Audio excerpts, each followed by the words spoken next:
கிறிஸ்துவில் பிரியமானவர்களே, ஆண்டவராக இயேசு கிறிஸ்துவின் நாமத்திலே உங்கள் யாவரையும் வாழ்த்தி ஆசிர்வதிக்கிறேன். இந்த நாளுக்கென்று தேவன் நமக்கு அருளி இருக்கும் ஜீவ வார்த்தை லூக்கா எழுதின சுவிசேஷம் 1ஆம் அதிகாரம் 79வது வசனத்தில் இருக்கிறது.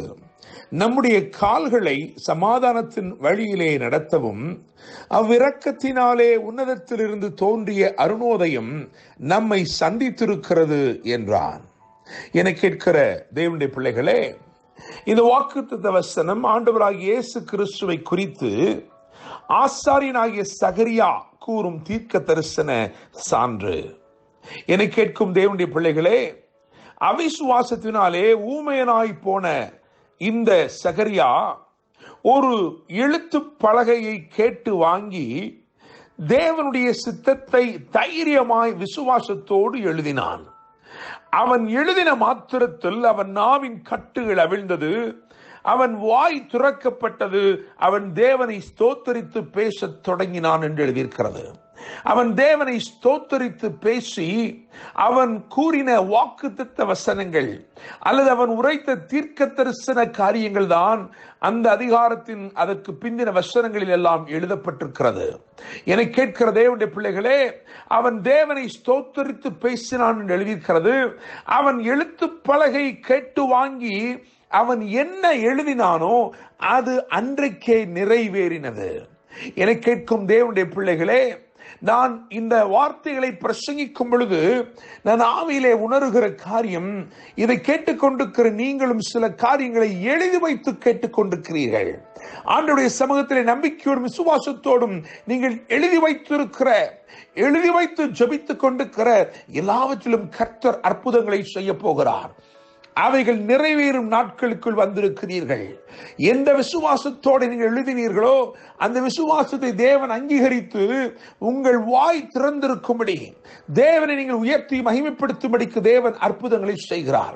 என கேட்கிற தேவனுடைய பிள்ளைகளே, இந்த வாக்குத்தத்த வசனத்தை நாம் விளங்கிக் கொண்டு அதில் இருக்கிற ஒரு 3 காரியங்களை நாம் இன்றைக்கு தியானிக்க போகிறோம். இந்த 1ஆம் அதிகாரம் 79வது வசனத்தை நாம் வாசிக்க வேண்டும் என்றால் அல்லது விளங்கிக் கொள்ள வேண்டும் என்றால் அதற்கு முந்தின வசனத்தையும் 78வது வசனத்தையும் கவனிக்க வேண்டியது அவசியமாயிருக்கிறது. அந்தகாரத்திலும் மரண இருளிலும் உட்கார்ந்திருக்கிறவர்களுக்கு வெளிச்சம் தரவும், நம்முடைய கால்களை சமாதானத்தின் வழியிலே நடத்தவும் அவ்விரக்கத்தினாலே உன்னதத்திலிருந்து தோன்றிய அருணோதயம் நம்மை சந்தித்திருக்கிறது என்றான். என கேட்கிற தேவனுடைய பிள்ளைகளே, இந்த 2 வசனங்களின் அடிப்படையிலே நான் ஒரு 3 தரப்பினரை உங்களுக்கு முன்பதாக வைக்கும்படி விரும்புகிறேன். முதலாவதாக அந்தகாரத்தில் உட்கார்ந்திருக்கிறவர்கள், இரண்டாவது மரண இருளில் உட்கார்ந்திருக்கிறவர்கள், மூன்றாவது சமாதானம் இல்லாமல் சிக்கலான சூழ்நிலையிலே போராடி கொண்டிருக்கிறவர்கள். என கேட்கும் தேவனுடைய பிள்ளைகளே, இந்த 3 நிலைமையிலே நீங்கள் எந்த நிலைமையில் இந்த நாளிலே இருக்கிறீர்கள் என்றாலும் இன்று அனுப்புகிற இந்த வார்த்தை உங்களை விடுவிக்கவும் உங்கள் வாழ்க்கையில் அற்புதங்களை செய்யவும் உண்மையுள்ளதாக இருக்கிறது. அந்தகாரத்தில் உட்கார்ந்திருக்கிறவர்கள் என்று முதலாவது சொல்ல விரும்புகிறேன். people who are waiting in uncertainty. என கேட்கும் தேவனுடைய பிள்ளைகளே, இருள் என்பது ஒரு நிச்சயமில்லாத ஒன்றாக இருக்கிறது. ஒருவன் இருளுக்குள் இருந்தால் அவனுக்கு முன்பே என்ன இருக்கிறது என்று அவனுக்கு தெரியாமல் இருக்கிறது. அப்படியே உங்களுடைய வாழ்க்கையிலே நிச்சயமில்லாத நாட்கள், என்னவென்று தெரியவில்லை, அடுத்து என்ன செய்ய போகிறோம் என்று தெரியவில்லை, என்னுடைய காரியங்களை யார் எனக்காக எடுத்து செய்ய போகிறார்கள் தெரியவில்லை, எனக்கு ஒரு எதிர்காலம் இருக்கிறதா தெரியவில்லை என்று பல கேள்விகளோடும் குழப்பங்களோடும் இருக்கிற தேவனுடைய பிள்ளையே, கர்த்தர் உன்னை பார்த்து சொல்கிறார், உனக்காகவே ஒரு உன்னத அருணோதயம் இன்றைக்கு உதித்திருக்கிறது.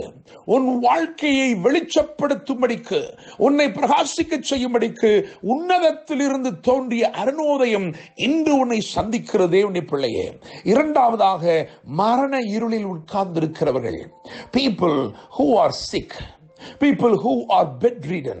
என கேட்கிற தேவனுடைய பிள்ளைகளே, ஒருவேளை வியாதியின் படுக்கையிலே மரண அவஸ்தையிலே இருக்கிறீர்கள் என்று சொன்னால், இன்று கர்த்தர் இந்த வார்த்தைகளை உங்களுக்கு அனுப்புகிறார். உங்களுக்கு அறிமுகமான யாரோ சிலர் இந்த வியாதியோடு இருக்கிறார்கள் என்று சொன்னால், வியாதியோடும் போராட்டங்களோடும் இருக்கிறார்கள் என்றால், நீங்கள் இன்று இதை அவர்களுக்கு அனுப்பி வையுங்கள். கர்த்தர் இந்த வார்த்தை, இந்த சத்தம் துணிக்கும் இடத்திலே அற்புதத்தை செய்ய உண்மையுள்ளவராய் இருக்கிறார். என கேட்கிற தேவனுடைய பிள்ளைகளே, மரண இருளில் உட்கார்ந்து இருக்கிறவர்கள், பயம் நிறைந்தவர்களாய் இருக்கிறவர்கள், நாம் சாகத்தான் வேண்டுமா, சாகத்தான் போகிறோமோ என்று சொல்லி திகைத்துக் கொண்டிருக்கிறவர்களுக்கு இன்று ஒரு விடுதலை தேவன் நியமித்திருக்கிறார்.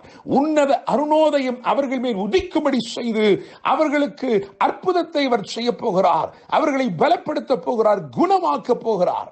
மூன்றாவதாக, சமாதானம் இல்லாமல் சிக்கல்களான சூழ்நிலையிலே போராடி கொண்டிருக்கிறவர்கள், இன்று கர்த்தர் வாக்கு அருளி இருக்கிறார். நம்முடைய கால்களை சமாதானத்தின் வழியிலே நடத்த. என கேட்கிற தேவனுடைய பிள்ளையே, சமாதானத்தின் வழி ஒன்று உனக்கு திறக்கப்படுகிறது. இன்றைக்கு கர்த்தர் சமாதானமான ஒரு பாதையை, சமாதானமான ஒரு சூழ்நிலையை, ஆசீர்வாதம் நிறைந்த, அனுக்கிரகங்கள் நிறைந்த ஒரு ராஜரீக பாதையை கர்த்தர் உனக்காக திறக்கிறார். என கேட்கிற தேவனுடைய பிள்ளையே, வாழ்க்கையில் இருக்கிற நிச்சயமில்லாத நிலைகள் மாறுகிறது. மரண இருளான போராட்டங்கள் விலகி போகிறது. சமாதானம் இல்லாத சூழ்நிலைகளை தேவன் மாற்றி சமாதானமான ராஜரீக பாதைகளை தேவன் திறந்து அந்த வழியிலே உங்களை நடத்தி ஆசீர்வதிக்க போகிறார்.